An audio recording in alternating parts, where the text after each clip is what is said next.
ça va, vous me répondez très brièvement. Bonjour et bienvenue dans cette interview différente ce matin, comme nous le ferons maintenant avec les principaux candidats de la présidentielle. Nous sommes en direct du QG de campagne, quartier général de campagne. C'est toujours intéressant de voir les lieux où sont organisées les campagnes. C'est le cœur battant du candidat. Que nous disent-ils ces lieux? Que nous disent-ils d'un ou d'une candidate, de leur personnalité, de leur dynamique, du moral des troupes, même si à 8h15, évidemment, ça n'est pas encore la ruche que ça devrait être. Bonjour Yannick Jadot. Bonjour. Merci de nous accueillir chez vous. Bienvenue. Vous avez dit que votre principal trait de caractère, c'était la franchise. On va vérifier ça. On est ensemble pour une bonne quarantaine de minutes. Vous ne décollez pas encore dans les sondages. C'est un enjeu pour vous, on va en parler. Il reste peu de temps avant le 10 avril. Vous gardez le moral? Ah, on a grand moral, grand moral. Nous sommes, Yannick Jadot, dans un immeuble du 9e arrondissement de Paris, à la fois en plein quartier bobo, écolo, rempli de magasins bio, mais on n'est pas loin non plus des grands magasins Haussmann, ces temples de la consommation carbonée, échevelés. Donc voilà, c'est un arrondissement parisien, on va dire, de synthèse. Votre QG s'étend sur 4 étages. On est là au 4e. Ça va, la communication circule bien quand même? Très bien, très bien, très bien. Vous avez gardé un peu de place pour héberger vos camarades de gauche s'ils se désistent d'ici là? Ah, c'est l'écologie, l'écologie, l'écologie. Bon, vous ne répondez pas à la question, mais on verra ça tout à l'heure.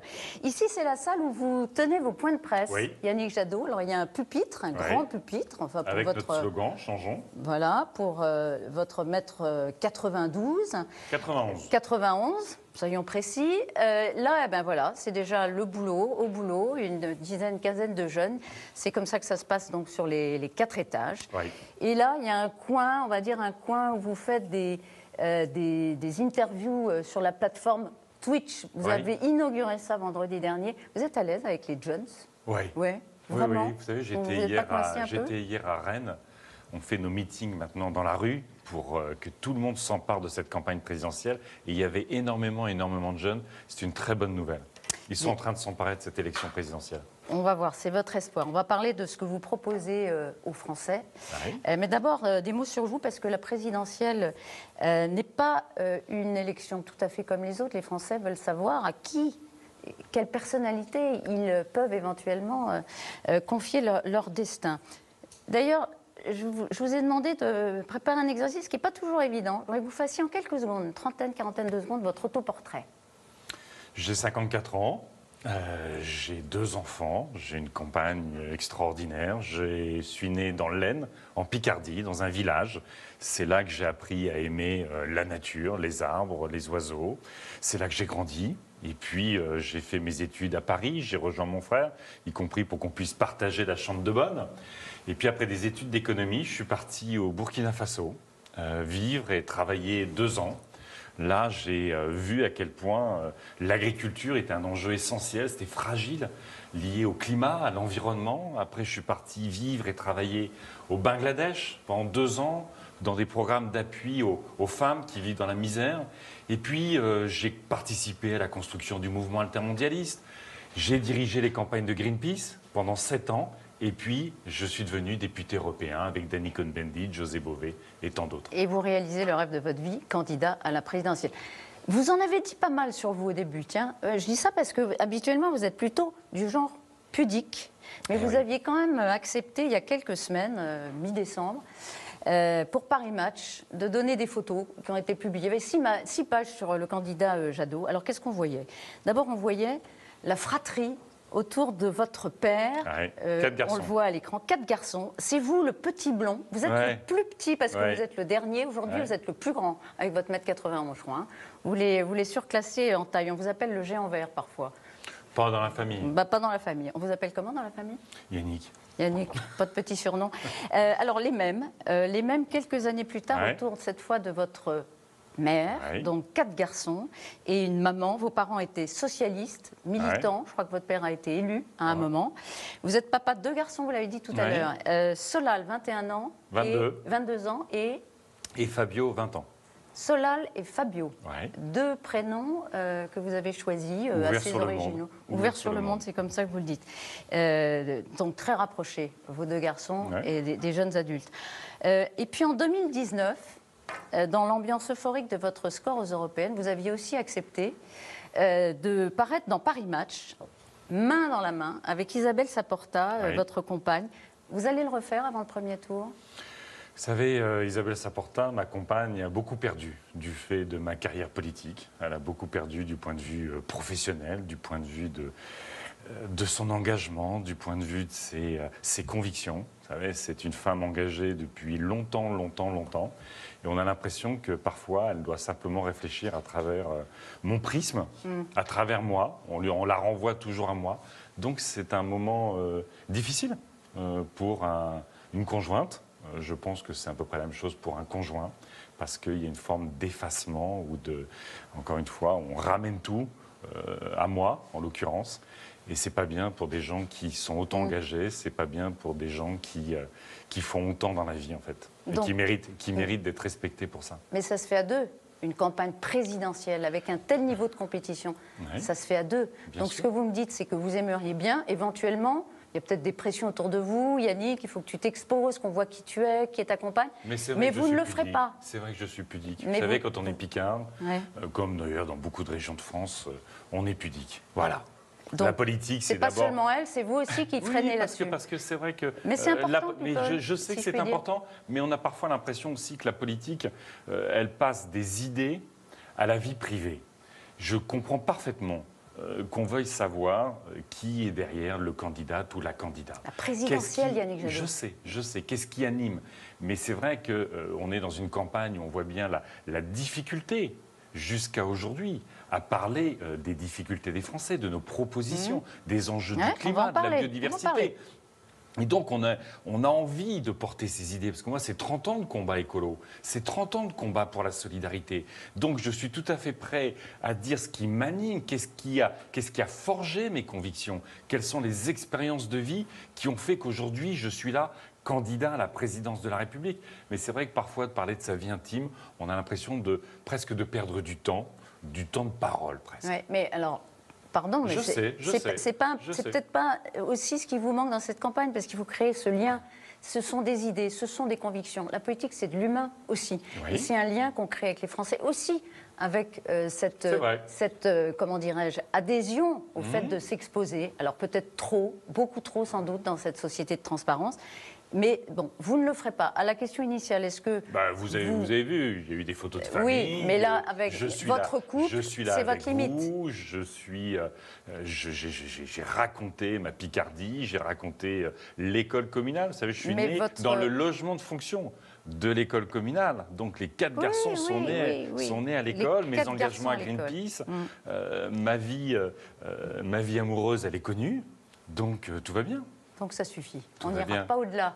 Tout va bien. On verra. va bien. Alors, il y a l'affaire de la cravate. Pardon. Ah. D'ailleurs, ce matin, vous ne la quittez plus maintenant depuis que vous l'avez incroyable. mise Vous savez, pour le 20h de TF1. Attendez. Je l'ai mise. Vous savez pourquoi je l'ai mise? Je l'ai mise pour qu'on arrête de m'en parler. Oui, Pour qu'on arrête de me dire c'est- parfois oui, sur le terrain, vous savez, on a des personnes me disent, ce que vous dites, c'est fantastique. Vous avez tellement raison. Mais on a un attachement fort à la fonction présidentielle. Et pour nous, un président de la République, ça doit porter une cravate. Donc j'ai dit, OK, je vais mettre la cravate si ça rassure. Mais c'est justement pour qu'on n'en parle pas.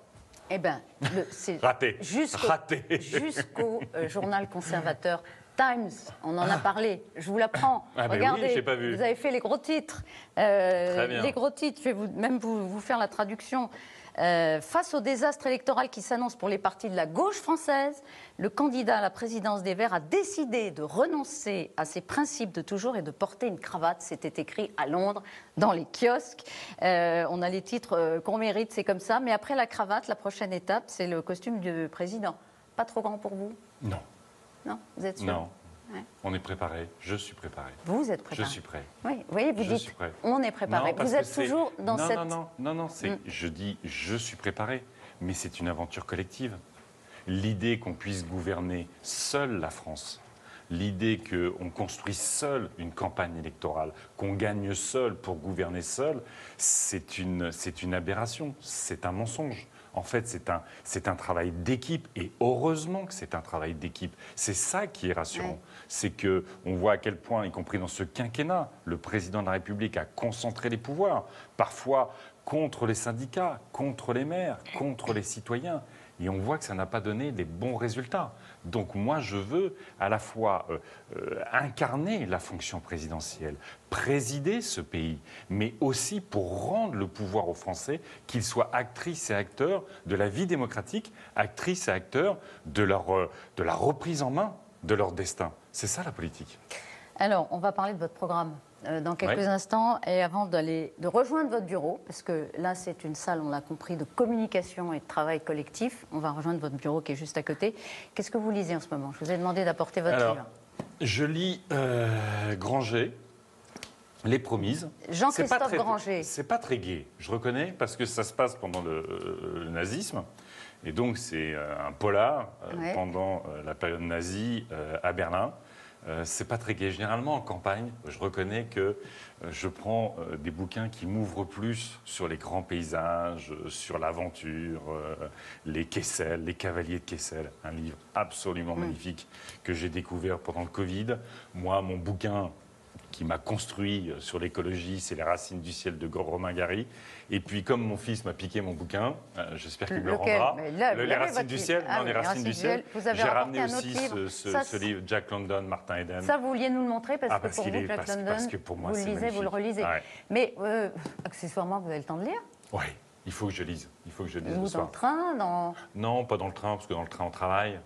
Mais 10 minutes, quand je me couche, oui, je lis. Un petit peu de polar pour s'évader. Oui. La fiction aussi, c'est important. Pour baisser un peu la pression. Un peu de télé, un peu de Netflix, un peu de cinéma, pas le temps. Si, j'ai vu Spider-Man, j'ai vu Les Illusions perdues, film magnifique. Ouais. Mais Spider-Man, c'est pas mal aussi. Ah oui, oui. Ouais. L'éclectisme. Ouais. Allez, on va dans votre bureau. Vous montrez le chemin. Vous, allez-y. Je vous fais pas une mauvaise manière, je vous fais pas une Darmanin. Je passe juste devant vous. Gérald Darmanin, on va en reparler. Mais puisque vous mettez ça sur le sujet tout de suite, c'était pas vraiment ma première question. On va parler de votre programme. Votre programme, la parité, etc. Ouais. Vous voulez d'ailleurs nommer... voilà, on est dans votre bureau. On va le visiter dans un instant. Mais vous me dites, on fait une Darmanin. C'est pas évidemment innocent, cette formule que vous utilisez ce matin. Mais c'est outrancier ce qu'il a fait hier. Alors, on rappelle, hier matin, face à Apolline de Malherbe, notre consoeur de BFM, il y a eu une interview extrêmement tendue, au cours de laquelle il a notamment dit « Mais calmez-vous, ça va bien se passer, madame, calmez-vous ». Et donc, ça donne lieu à une scène inédite, sans doute, entre un journaliste et un ministre. Écoutez, ça dit beaucoup de la relation de Darmanin aux femmes. On sait que c'est pas qu'il a un problème avec ça, mais je trouve qu'un ministre qui représente l'État, qui n'accepte pas la critique ou une question d'une journaliste femme, je trouve ça scandaleux. Parce qu'au fond, il n'aurait jamais osé faire ça avec un homme. Donc je trouve qu'il y a à la fois de l'arrogance, un sexisme arrogant et cynique, et je trouve ça totalement déplacé, totalement déplacé. Ouais, ça vous a profondément choqué? Je trouve ça choquant. Mais ça dit quoi? Alors vous dites sexisme profond du ministre Gérald Darmanin, du rapport aux femmes. De sentiment de supériorité par rapport aux femmes. Il n'accepte pas d'être challengé par une femme. Ça dit encore une fois le problème qu'il peut avoir avec les femmes. Ouais. Et il doit s'excuser comment... Bien sûr, il doit s'excuser. On peut dire que c'est peut-être un craquage. Écoutez, qu'il n'assume pas le bilan qu'il y a sur la sécurité, c'est un sujet. Mais il est là pour faire de la politique, il est là pour respecter la presse, il est là pour respecter ses contradicteurs ou ses contradictrices. Il y a quand même régulièrement dans ce gouvernement une critique de la presse, une critique de la justice. Il faut à un moment donné que, y compris le président de la République, sonne la fin de la récré. Il est garant de l'état de droit, il est garant de l'indépendance de la presse, il est garant de l'indépendance de la justice. Et ça doit être, et la justice et la presse, respectées dans ce pays. Juste dernière question, sonner la fin de la récré, comment? Mais écoutez, qui rappelle à l'ordre l'ensemble de ce gouvernement. Parce que c'est quand même régulièrement, ils sortent, ils dépassent la ligne jaune, ils franchissent la ligne jaune, voire la ligne rouge, et c'est pas normal. Je veux dire, on a besoin d'un pays qui s'apaise. On a besoin d'un pays où on va aborder dans cette campagne présidentielle de manière sereine, mais forte, les grands enjeux de société. On sort quand même d'une pandémie qui a révélé beaucoup de vulnérabilités de notre société. On les connaissait avant. le dérèglement climatique, l'effondrement de la biodiversité, les difficultés de l'hôpital public et de l'école, c'était déjà avant le Covid. Mais on a vu à quel point nous étions vulnérables économiquement, à quel point la société était tendue. Donc dans ce moment-là, dans ce contexte-là, la France et les Français méritent un grand débat politique parce qu'au fond, ce qui se joue, et pas ce qui s'est passé et pas ce qui se joue ici du ressort de l'invective, de l'incapacité à assumer une question qui peut-être le dérange. Incapacité à assumer, c'est ça finalement le reproche que vous portez à Gérald Darmanin et à l'ensemble du gouvernement et à Emmanuel Macron. On y reviendra sans doute sur cette question homme-femme, puisque c'est de ça dont il s'agit d'abord, dites-vous, dans ce qui s'est passé hier matin. On est dans votre bureau. Oui. Alors, il y a un pot de miel. Je ne sais pas s'il y a un clin d'œil à Arnaud Montebourg, mais c'est pas le... Non, c'est pas le miel d'Arnaud Montebourg. Mais il est quand même made in France, évidemment. Ah oui. Hein, ah bon. oui. Qu'est-ce qu'il y a d'autre ? Grand combat, hein. Grand combat pour avoir du miel made in France. Alors, il y a 2 drapeaux, un drapeau français, un drapeau européen, parce que vous êtes un candidat pro-européen. Oui. D'ailleurs, on se souvient de votre invective, ça n'a rien à voir, non, mais... c'est pas une invective. Votre interpellation. Oui, votre interpellation. Non, mais vous avez raison. Votre interpellation d'Emmanuel Macron à Strasbourg il y a quelques semaines, vous êtes eurodéputé. Ouais. Voilà, puis c'est assez dépouillé. Vous êtes sûr de venir souvent là dans ce bureau ? Vous savez, quand vous êtes en campagne, vous n'êtes pas beaucoup dans votre bureau. Vous êtes beaucoup dans votre bureau ? Non, vous n'êtes pas beaucoup dans votre bureau quand vous êtes en campagne. Ouais. Vous êtes, pas très habité. Vous êtes habituellement sur parfois sur vos plateaux. Ouais. Vous êtes beaucoup en déplacement, vous êtes en rencontre, nous on organise des forums justement pour ouvrir la discussion avec les Françaises et les Français. Donc le boulot d'un candidat, c'est d'être auprès des Françaises et des Français. Alors, vous n'êtes pas audible pour l'instant. Pas suffisamment. Vous êtes sans doute déçu. 4,5% d'intention de vote dans le IFOP, jusqu'à 8% dans un sondage Ipsos. Votre campagne, les Français se demandent, mais n'imprime pas, Yannick Jadot, pourquoi ? Ma question, c'est qu'est-ce qui pourrait vous porter plus haut ? Alors, par exemple, les candidats, le week-end dernier, le week-end prochain, le week-end dernier, Éric Zemmour, Marine Le Pen, Fabien Roussel à Marseille. Dimanche prochain, ce sera à suivre sur LCI, évidemment, Valérie Pécresse, comme tous les meetings, aussi au Zénith à Paris. Grand meeting. Ça permet de montrer une fièvre militante, ça permet de faire résonner ces messages. Pas vous ? Vous ne ferez pas de grand meeting ? Écoutez, il y a 10 jours, nous étions à Lyon. J'ai lancé mon projet à Lyon. Ouais. La salle était pleine, il y avait un enthousiasme incroyable.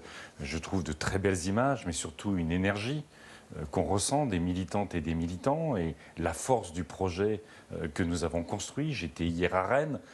Alors, vous avez inauguré, pas un grand meeting en salle, mais un truc différent. Mais à chaque fois, avec des centaines de personnes, à un moment où, là, c'est pendant la pause de midi, les personnes peuvent venir, écouter, ça permet des échanges avec les militants les meetings dont vous parlez, c'est essentiellement les militants déjà toutes et tous convaincus.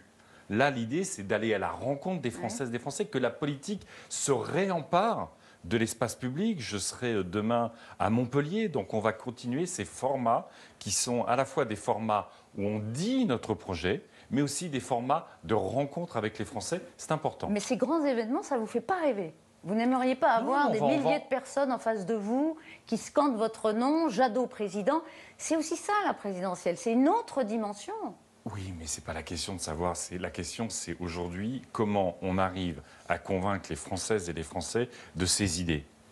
Et alors, j'entends bien que réunir ces troupes... C'est tout l'enjeu, J'entends bien que réunir ces troupes, c'est ça. Mais y compris, nous avons pensé nos formats dès le début en fonction de la crise sanitaire. N'oublions pas... En fonction de la capacité que vous avez ou pas à réunir des gens dans une salle. Vous inquiétez pas pour ça. N'oublions pas qu'il y a une crise sanitaire dans notre pays et que quand je vois certains meetings où une partie des militants ne portent aucun masque, ne respectent aucun geste barrière, je pense qu'il y a là aussi une forme d'irresponsabilité de certains candidats. Vous avez longtemps incarné, Yannick Jadot, l'écologie, le gouvernement. L'écologie pro-entreprise, pro-économie de marché. Vous disiez même en 2019, le clivage droite-gauche, il n'est pas pertinent. Vous avez évolué. Et ce matin, tiens, à la une de Libération, Yannick Jadot, j'ai un projet de rupture. Oui. Vous faites du en même temps ? Non.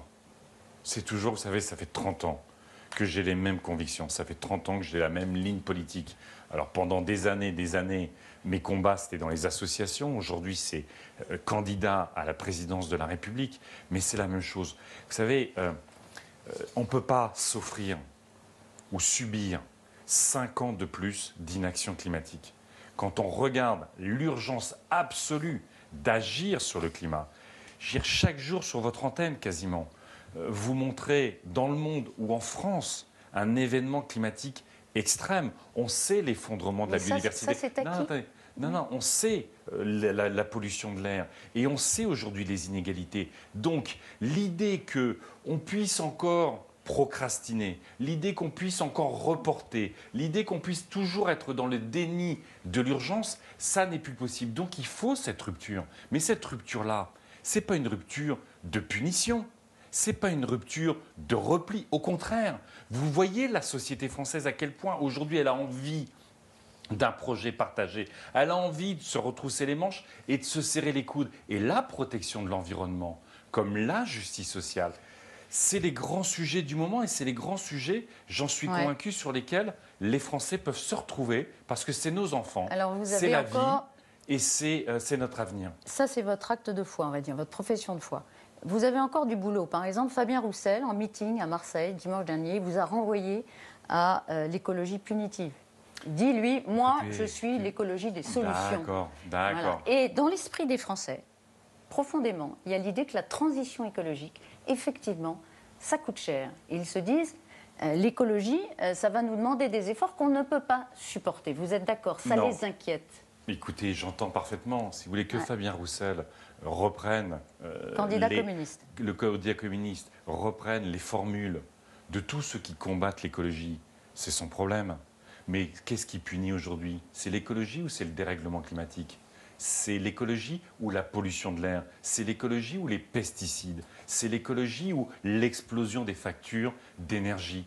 L'écologie aujourd'hui, c'est la meilleure alliée du pouvoir d'achat. Parce que les factures qui explosent pour les Françaises et les Français, c'est le résultat de l'inaction du gouvernement Macron, du gouvernement Hollande ou du gouvernement Sarkozy. Ils n'ont pas agi pour rénover nos logements et faire en sorte que les Français consomment moins. Ils n'ont pas agi pour développer les transports collectifs, le covoiturage, pour que les Français payent moins de carburant. Ils n'ont pas agi pour sortir des pesticides et qu'on soit moins malade. Donc vous allez nous dire comment vous allez le faire, vous. Bien sûr. Une petite parenthèse, parce que c'est l'actu aussi du jour. Le patron de Total, Patrick Pouyanné, vient d'annoncer un chèque de 100 € pour tout abonné au gaz Total. Donc une aide directe au pouvoir d'achat de la part de Total. Vous savez pourquoi il fait ça? Parce qu'il va sortir que son bénéfice net cette année, c'est le record absolu, 15 milliards. Donc, en fait, Total fait aujourd'hui beaucoup d'argent sur le dos des Français, à travers les factures de gaz, à travers les factures de carburant, et sur l'exploitation du pétrole, qui nous pourrit le climat et remet en cause notre avenir collectif. Donc, je comprends que M. Pouyanné fasse un geste vis-à-vis des consommateurs qu'il a... Non, parce que le sujet, ce n'est pas la charité de Total vis-à-vis de ses consommateurs, c'est comment Total, grande entreprise française, qui a des compétences incroyables, arrête de considérer qu'il faut aller chercher la dernière goutte de pétrole, parce que la dernière goutte de pétrole sera toujours plus rentable qu'un panneau photovoltaïque. Avec la puissance de Total, s'ils engageaient la sortie du pétrole, pour mettre toute leur intelligence, tout leur investissement sur les énergies renouvelables, sur la réduction de nos consommations d'énergie qui protège notre pouvoir d'achat, eh bien, ils rendraient un service immense à l'humanité. Aujourd'hui, Total fait partie de ceux qui contribuent à la destruction de la planète. Donc, petit effort de Total, il rend l'argent, vous dites qu'il gagne sur le dos des Français. Vous dites, on va mettre le paquet sur la rénovation thermique, avec un budget très important. Et ça permettra aux Français de faire des économies d'énergie. Ça, c'est important. Vous dites 600-700 € par an, rien que sur le chauffage. C'est ce que vous avez calculé en moyenne une fois qu'on aura nos logements rénovés, bien sûr. Rénovés avec des aides substantielles. Pour les familles les plus vulnérables, les 2 millions de familles, vous savez, il y a 12 millions de Français aujourd'hui, 12 millions de Français, qui n'arrivent pas à se chauffer tous les jours. c'est des problèmes Et de pour les 2 santé, millions c'est des problèmes de confort. Pour les 2 millions de familles qui sont dans la précarité énergétique et qui sont les plus fragiles d'entre nous, ce sera totalement pris en charge par l'investissement public. La facture est payée. Ce sera totalement pris en charge par l'investissement public. Pas de taxe carbone dans votre programme. Vous la remplacez, sauf erreur, par une TVA modulée, si j'ai bien compris. Une TVA qui va baisser sur les produits Moi, ce que je veux, et les services écologiques. Hein. J'ai bien compris. L'idée, non, on maintient telle qu'elle est aujourd'hui. Telle qu'elle est aujourd'hui. Aujourd'hui, on ne va pas monter la taxe carbone alors que les prix de l'énergie ont déjà explosé. Donc, mais en revanche, toute mon approche de la fiscalité, au fond, c'est une approche bonus-malus que tout le monde comprend. Vous avez un produit qui est réparable, recyclable, qui a été fait en France, on baisse la TVA.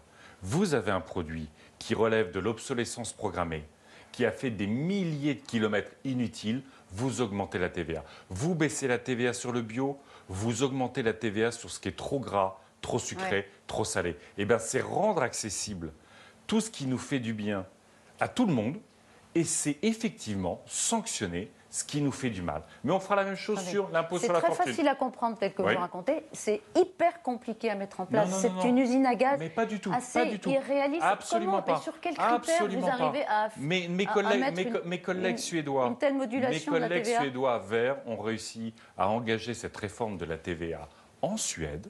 Donc simplement, vous savez, vous faites réparer un vélo, par exemple, TVA 5,5. Vous prenez des transports collectifs, TVA 5,5. On peut parfaitement le faire. Moi, je veux que les Français retrouvent la liberté de se déplacer, l'accès au déplacement, retrouvent le confort dans leur appartement, dans leur ville, mangent une alimentation de qualité. Et donc, on va soutenir tous les secteurs économiques qui existent déjà, mais qui sont souvent contraints. On va les soutenir. Et tous ceux qui, effectivement, promeuvent la malbouffe, le pétrole, ou les pesticides, eh bien ceux-là, ils vont être taxés davantage et probablement, parfois, comme sur le glyphosate, les néonicotinoïdes, on interdira. Alors, je rappelle qu'on est dans votre bureau, dans votre QG, dans le 9e arrondissement de Paris, métro Chaussée d'Antin. Absolument. Pas facile de circuler dans Paris. À propos, interdiction des véhicules neufs d'ici à 2030. On est en 2022. De véhicules thermiques. Thermiques, évidemment. Attention, à carburant thermique. Même les hybrides, d'ailleurs.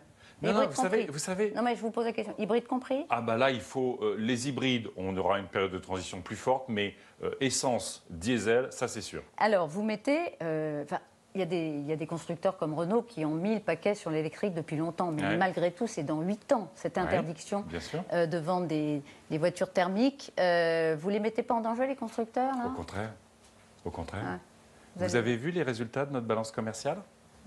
Depuis 10 ans, nous sommes devenus importateurs massivement de voitures. Nos constructeurs automobiles, de manière bien au-delà de tous les constructeurs européens, ont délocalisé. Tous les 10 ans, on perd 100 000 emplois dans l'industrie automobile en France. Et bien justement, il est temps que l'industrie automobile française s'inscrive sur ce qui va être le futur de l'automobile. Les Allemands s'y mettent. Renault vient d'annoncer qu'en 2030, ils seront tout électriques. Aux États-Unis, en Allemagne, en Chine, ils prennent ce chemin-là. Vous savez qu'on a quand même 60 000, 70 000 morts liés à la pollution de l'air tous les ans. Les centres-villes sont en train d'être fermés aux véhicules thermiques. Eh bien, moi, je veux qu'on ait des industries automobiles françaises. Je veux qu'on relocalise la production. Et ça se fera autour de l'électrique, du biogaz, de l'hydrogène vert. Mais sur la batterie, sur les data, sur la construction automobile, j'en ai assez d'entendre qu'on ne peut rien faire et qu'on a des groupes qui délocalisent, qui suppriment les emplois, qui ferment les usines sur nos territoires. On va changer ça, on va inverser la tendance. Les voitures occasion continueront de rouler jusqu'à extinction quand elles sont thermiques. On parle bien des véhicules neufs. Avant de parler de l'énergie, gros sujet, est-ce que vous êtes pour... Et on fera pour les véhicules d'occasion, on va favoriser énormément ce qui est peu connu en France, ce qu'on appelle le rétrofit. Vous avez votre voiture, vous changez juste le moteur. Vous changez le moteur thermique pour un moteur électrique. Il y a plein de municipalités qui sont en train de se saisir de ça. Et pour les artisans, c'est génial parce que quand vous avez aménagé votre camionnette pour vos outils, machin, vous n'avez pas à changer de véhicule. vous changez le moteur et vous êtes aidé pour changer le moteur. Est-ce que vous êtes, autre sujet, pour l'universalité des allocations familiales? Nous, on est pour, aujourd'hui, y compris avoir des allocations familiales dès le premier enfant. Bon. 70 € par an. Sous condition de revenus ou pas? Oh, écoutez, le principe, oui. Non, pas sous condition de revenus. Pas sous condition de revenus. Non. D'accord. Donc moi, vous êtes pour l'universalité. Oui, dès le premier enfant, y compris, il faut pouvoir bénéficier d'un soutien, parce que à la fois, sont des dépenses en plus. Quand on voit les contraintes sur le logement, quand on voit les contraintes, les coûts, eh bien, il faut être aidé dès le premier enfant. Mais vous savez, on va changer beaucoup de fiscalité. Les socialistes avaient mis les allocations sous condition de revenus. Vous dites, c'est très eh bien important. Non, c'est très important aujourd'hui. On a une politique qui aide. Vous savez, moi, on va renforcer énormément l'impôt sur la fortune. Aujourd'hui, on va mettre l'impôt sur la fortune pour les 1% les plus riches, à partir de 2 millions d'euros. Et on va avoir un rendement de 15 milliards. Parce que trop souvent, les milliardaires échappent à l'impôt, vous le savez. Avec ça, on va financer un revenu citoyen. Dans notre pays, dès 18 ans, 900... personne ne touchera moins de 920 € par mois. Nous allons éradiquer enfin la grande pauvreté et donner de l'autonomie à nos jeunes. Donc on va faire beaucoup de justice sociale, on va faire beaucoup de redistribution, parce que dans notre pays, il n'est pas normal que quand on a un hôpital qui souffre, une école qui souffre, un commissariat qui souffre, un tribunal qui souffre, les très riches continuent à s'enrichir et les plus précaires continuent à s'appauvrir. Et j'entends que dans cette grande entreprise de redistribution, les allocations familiales, pour tous, quel que soit le revenu, à partir du premier enfant, c'est dans votre programme. C'est intéressant. Emmanuel Macron va à Belfort demain. Visite consacrée à la stratégie énergétique française. On va parler de l'énergie. Mais d'abord, est-ce que le rachat, qui devrait être confirmé demain, des activités nucléaires de General Electric par EDF est une bonne chose? Vous savez qu'il y a énormément d'inquiétudes chez les salariés. Parce que EDF a été tellement fragilisé par l'obsession nucléaire que les salariés craignent que EDF n'ait pas les reins assez solides pour relancer l'activité, y compris relancer l'activité sur l'idée qu'on va construire de nouveaux réacteurs nucléaires. Mais sur le fond, à la maison pour les activités nucléaires d'EDF, est-ce que c'est une bonne chose? Non, on rappelle. Moi, ce que je trouve choquant dans cette affaire, c'est que vous voyez l'absence de politique industrielle dramatique, particulièrement sur ce quinquennat. Emmanuel Macron, juste avant l'élection présidentielle, essaye de corriger l'aberration d'avoir vendu Alstom à General Electric. Et comme on rappelle que ça avait été vendu à General Electric par Emmanuel Macron quand il était ministre de l'économie. Dans des conditions absolument inacceptables pour la France. Donc il fait de l'électoralisme. La politique. Vous savez, nous sommes un pays qui a historiquement eu une grande politique industrielle. Aujourd'hui, il n'y a plus de politique industrielle. Vous avez un haut commissaire au plan, François Bayrou, qui doit faire surtout des plans de table plutôt que des plans pour l'industrie française. Vous avez une sorte d'improvisation permanente sur les enjeux industriels. Par exemple, on parle du nucléaire.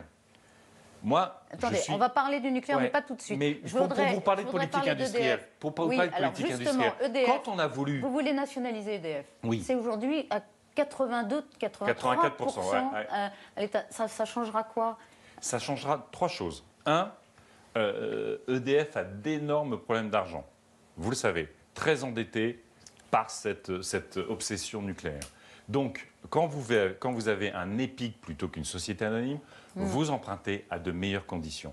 Deux, il y a un enjeu majeur sur les grands barrages. Les grands barrages hydrauliques français sont en train d'être privatisés, d'être mis en concession. C'est un enjeu majeur de souveraineté, de gestion de l'eau et de sécurité. Je voudrais qu'on avance Troisièmement, quand on ferme aujourd'hui une centrale nucléaire, on donne des indemnités de fermeture de centrales à des actionnaires qui n'ont jamais participé à la construction des centrales. Je trouve ça totalement inadmissible. Donc on va faire d'EDF le bras armé de la transition énergétique. Vous êtes pour une sortie progressive du nucléaire. Oui. Sortie du nucléaire. Oui. Ma question est simple. Quand est-ce que vous fermez le dernier Réacteurs. J'ai cherché dans votre programme, Oui. je n'ai pas trouvé. C'est quand, là, vous fermez le dernier bouton? Juste 3 mots. Aujourd'hui, la France est en grande difficulté du fait de la fragilité de ses réacteurs nucléaires. L'autorité de sûreté nucléaire oblige EDF à fermer de nouveaux réacteurs nucléaires pour maintenance. Et ce sont les plus récents. Donc on a 10, 12 réacteurs nucléaires qui ne peuvent pas tourner parce qu'ils ont des problèmes. Deuxièmement, donc ça explique aussi l'explosion de la facture d'électricité. Deuxièmement, moi ce que je dis, c'est qu'on ne construit pas de nouveaux réacteurs nucléaires. Le choix aujourd'hui, c'est est-ce qu'on construit de nouveaux réacteurs nucléaires? Est-ce qu'on met le paquet sur les énergies Emmanuel renouvelables? Macron va annoncer un plan demain avec des nouveaux EPR. Eh bien écoutez, c'est son choix, c'est un choix politique. C'est un choix que vous caractérisez comment? De passer, un choix obsolète et le choix du fiasco. On a un EPR, Madame Martichoux, on a un EPR aujourd'hui qui aurait dû entrer en fonction en 2012 pour 3 milliards d'euros. Il n'entrera pas en fonction avant des années et des années. Attendez, il coûte, selon la Cour des comptes. Les Verts, vous êtes historiquement anti-nucléaire. Oui. C'est important parce que je me demande si ça ne brouille pas aussi votre image aujourd'hui dans la présidentielle. Les Français ont compris que c'est l'énergie la plus décarbonée. Mais ça, c'est ce que vous en dites. Ça, c'est ce que vous en dites. Pardonnez-moi. Non, moi je pense qu'aujourd'hui, les Françaises et les Français, quand on regarde les enquêtes d'opinion, ils aimeraient bien sortir du nucléaire et qu'on fasse des énergies renouvelables. Mais attendez, laissez-moi juste finir mon raisonnement.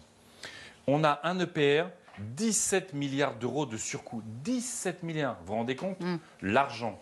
Personne n'a jamais rendu compte devant les Français sur cette gabegie.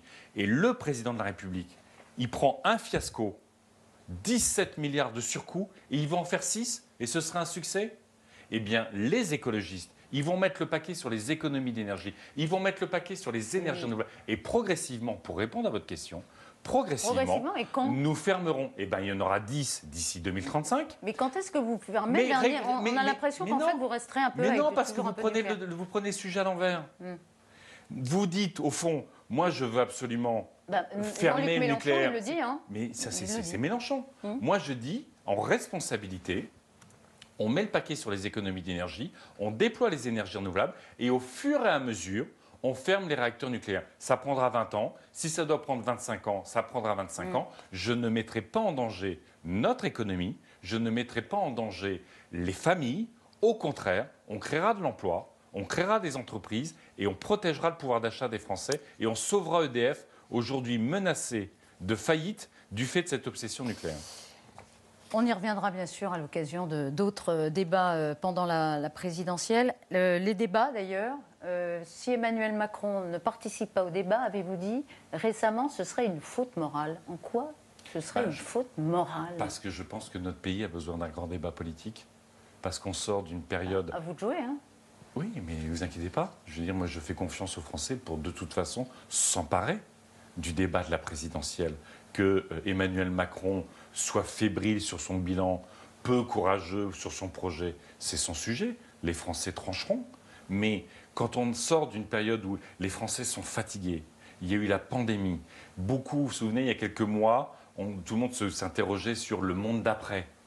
Quelles leçons on tire de cette pandémie? Quelles leçons on tire d'un modèle qui met les Français en concurrence avec le reste du monde, qui fait perdre nos industries, qui appauvrit et déstabilise nos services publics? Et donc on a besoin de ce grand débat. On a besoin de ce grand débat parce qu'on a besoin de retrouver de l'enthousiasme dans notre pays. On a besoin de se réconcilier autour d'un projet. Et on ne peut pas tronquer le débat de l'élection présidentielle parce qu'il se joue un projet de civilisation. Vous voyez bien. Son argument, c'est de dire, il a fait dire par Gabriel Attal, tout le monde sera contre moi et je n'aurai que 10 minutes pour me défendre. Enfin, en gros. Écoutez, là, je pense qu'il fait campagne assez largement. Il ne rentre pas dans l'équité des temps de parole. Il profite largement de son statut présidentiel pour faire campagne. Il distribue des milliards dans tous les sens. C'est des milliards, c'est le quoi qu'il en coûte électoraliste d'Emmanuel Macron. Et il va nous expliquer qu'en fait, il ne pense pas à la campagne présidentielle. Tout ça n'est pas sérieux. Et donc, faute morale, vous maintenez. Ce serait une faute morale de ne pas accepter d'échanger avec les adversaires. Nous serons en campagne. Et les Françaises et les Français savent quand ils lisent que 1400 scientifiques les interpellent sur le dérèglement climatique, quand ils voient les océans dont on va parler ces jours-ci aussi menacés, quand ils voient les injustices sociales, ils savent bien qu'il faut parler politique, parce que moi, mon sujet, ce n'est pas les idées nauséabondes du grand remplacement, c'est l'innovation, l'enthousiasme contre le grand réchauffement. Vous avez votre gouvernement en tête. On n'en est pas là. Une femme première ministre. Oui. Je vous ai entendu tout à l'heure. On vous a tous entendu sur ce que vous avez dit de Gérald Darmanin. Une femme première ministre. Et de sa confrontation. Et une femme présidente de l'Assemblée nationale. Face à une femme et ministre. Ce sera et Anne Hidalgo serait une bonne première ministre ou pas? Non, on ne va pas rentrer dans les noms. Non, je ne rentre pas dans ce truc-là. On n'y est pas. Je dis que, y compris l'Assemblée nationale sera paritaire. Ce sera à la fin, à l'Assemblée nationale, 50% de femmes, 50% d'hommes. Avec peut-être une femme au perchoir, comme on dit dans le jargon journalistique. C'est bien l'objectif. Et d'ailleurs, il paraît que vous avez proposé à Christiane Taubira la présidence de l'Assemblée nationale. Alors, il faut quand même qu'on en dise un mot, parce que, bon, si vous voulez. Oui, à Romainville, hier, il y a eu, ou avant-hier, il y a eu une réunion, dimanche, pardon, il y a quelques heures, disons, entre vos équipes et celle de Christiane Taubira. Évidemment, en jeu, une réunion. Qu'est-ce qui se passe exactement entre vos équipes et celles de Taubira? Vous savez, les responsables de la campagne de Christiane Taubira... Parce que ça a été confirmé de part et d'autre. Il n'y a pas de sujet. Les responsables de la campagne de Christiane Taubira ont invité mon équipe à une discussion. Ils voulaient absolument discuter avec nous. Sur quoi? Écoutez, sur la situation politique. Écoutez, nous sommes courtois. On est invités à une réunion. On y va. Et puis, mon équipe et mes représentants ont rappelé ce que vous savez parfaitement, qu'en 2022, au regard de l'enjeu climatique, au regard des injustices, au regard de la nécessité de retrouver de l'enthousiasme dans notre pays, il y aura une candidature écologiste, ce sera la mienne, parce que c'est Sandrine indispensable. Rousseau, qu'est-ce qu'elle a dit? Elle l'a confié à Politico ce matin, au sujet de cette réunion. Pendant 15 jours, on raconte que Christiane Taubira est la pire des candidates. Et au final, on fait une réunion en catimini pour se répartir les places dans la série. On va dégoûter les Français. On est bien parti. Écoutez, je ne comprends pas sa sortie, mais... les Français la comprennent. Ils comprennent qu'elle tempête contre une réunion en catimini. Elle n'était pas au courant. Vous discutez en coulisses et vous faites semblant de mener chacun votre barque. Tout le monde va retrouver un peu de calme, un peu de sérénité. Quand Christiane Taubira m'appelle, elle avait promis d'appeler tout le monde. Elle m'a appelé. J'ai été courtois, j'ai répondu. Et vous me permettrez de ne pas discuter avant de recevoir l'appel de Christiane Taubira avec Sandrine Rousseau. Je suis le candidat des écologistes à l'élection présidentielle. Ça, c'est dit. Elle est la présidente de votre conseil politique. Dans un instant, on va retrouver Thomas Misraki qui sera en face de Ségolène Royal. Une petite question d'actualité. Les JO de Pékin, en ce moment. Oui. Il faut les boycotter. Quand on est français, il ne faut pas les regarder pour montrer que... Non, moi j'adore le sport. J'adore le sport. J'ai regardé le premier biathlon. On a raté la médaille d'or à une demi-seconde. Le biathlon mixte. C'est magnifique. Moi j'adore le sport. Donc moi je ne souhaite pas qu'on condamne les sportifs à ne pas participer à ces grands événements qui sont des moments essentiels de leur carrière et de notre plaisir. Ce que je conteste, que je réfute et ce qui me gêne, c'est l'instrumentalisation politique par une dictature qui organise un génocide contre les Ouïghours, une des dictatures les plus violentes de la planète, et on sait qu'ils instrumentalisent. Vous avez vu la mise en scène de Xi Jinping et Vladimir Poutine, les deux dictatures qui se congratulent. Donc cette instrumentalisation du sport par la politique, je trouve ça indécent. Donc je trouve dommage qu'à l'image d'autres pays, la France ne boycotte pas politiquement, diplomatiquement ces Jeux. Ça dit trop souvent la complaisance d'Emmanuel Macron vis-à-vis de Xi Jinping ou de Vladimir Poutine. Merci beaucoup Yannick Jadot. La présidentielle, c'est aussi un sport de très très haut niveau. Compétition, niveau très élevé. On vous souhaite un bon courage jusqu'au 10 avril. Il faut être affûté. Merci d'avoir été notre invité ce matin pour ce premier format dans les QG de campagne des candidats. Et dans un instant, dans les studios de LCI, évidemment, Thomas Misraki et tous nos chroniqueurs face à Ségolène Royal. Bonne journée. Ils sont tous là. Merci Elisabeth et bonjour à tous. Bienvenue dans le 9-12. Nous sommes ensemble en direct pendant 3 heures. Sondage, parrainage, finance, à 2 mois de la présidentielle. La